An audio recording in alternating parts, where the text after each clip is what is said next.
Insurance IVF cover అవుతుంది అనేది lot of పీపుల్కి పజిలింగ్ వస్తుంది.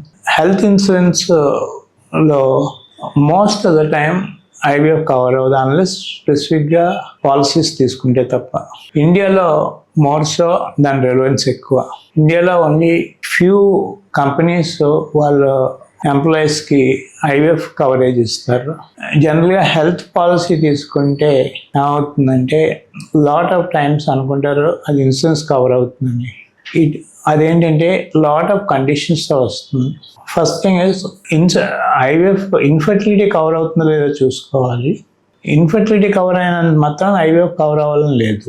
ఐవీఎఫ్ కవర్ అవుతే ఐవీఎఫ్లో అన్ని ఆస్పెక్ట్స్ కవర్ అవుతుందో లేదో చూసుకోవాలి. అంటే medicines aspect, procedure aspect, investigation aspect cover అవుతుందో లేదో చూసుకోవాలి. దీని తర్వాత రెండోది ఏం చూసుకోవటం అంటే పాలసీ తీసుకున్న తర్వాత హెల్త్ ఇన్సూరెన్స్లో పాలసీ తీసుకున్న తర్వాత ఏమైనా హెల్త్ ప్రాబ్లమ్ వస్తే వెంటనే కవరేజ్ స్టార్ట్ అవుతుంది.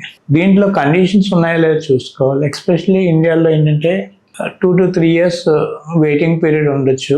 ఫైనాన్షియల్ కాస్ట్ క్యాపింగ్ ఉండొచ్చు.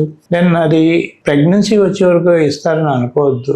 సమ్ ఇన్స్టెన్సెస్ ఏంటంటే ఒక సైకిలే ఇస్తారు, అది కూడా మెడిసిన్స్ ఇవ్వకుండా ప్రొసీజర్ డాక్టర్స్ ఫీజు ఇవ్వచ్చు. దెన్ సెకండ్ సైకిల్కి వెళ్ళాలంటే మళ్ళీ వెయిటింగ్ టైం ఉండొచ్చు. కొన్ని గవర్నమెంట్ స్కీమ్స్ ఉన్నాయి, కర్ణాటకలో రీసెంట్గా లాంచ్ చేశారు అండ్ ఆల్ ఇండియా ఇన్స్టిట్యూట్లో కేరళలో లాంచ్ చేశారు. అవన్నీ కండిషన్స్తో వస్తాయి. అంటే మనకి రేషన్ కార్డ్ ఎలిజిబిలిటీ క్రైటీరియా తీసుకుంటారు. బిలో సర్టన్ ఇన్కమ్ గ్రూప్కే ఎలిజిబిలిటీ ఉండాలి. వాళ్ళకి పర్ఫెక్ట్గా డయాగ్నోజ్ అయ్యి ఆ డయాగ్నోజ్ అయిన తర్వాత అంటే అప్పుడే వెంటనే డాక్టర్ నిర్ణయిస్తేనే ఐవీఎఫ్ చేస్తారు. మీరు నిర్ణయించుకుంటే చేయరు.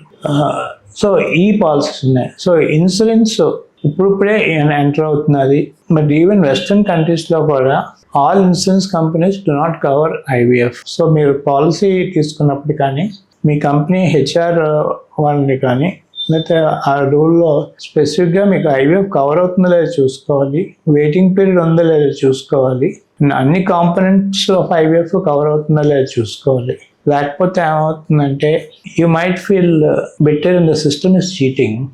అక్కడ వాళ్ళు చూసేది ఏంటంటే అప్రోచ్ ఐవీఎఫ్ డిసీజ్ కాదని చూస్తున్నారు. సో అలాంటప్పుడు కవరేజ్లో ఉండకపోవచ్చు. Whereas IVF is a health and a disease state also.